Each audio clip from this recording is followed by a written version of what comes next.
Hi, it's me again. This is going to be a little short video it's me again with Corel Draw Tips and Tricks.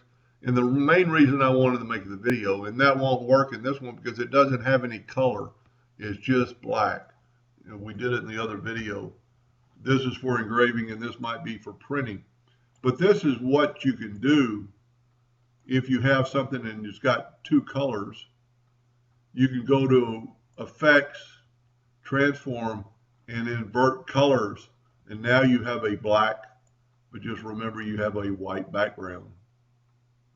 So depending on if you're going to print that, this will not work for a laser engraver. It might work because of the fact that it's a RGB white, and sometimes that doesn't work, but sometimes it does engrave if you're not careful.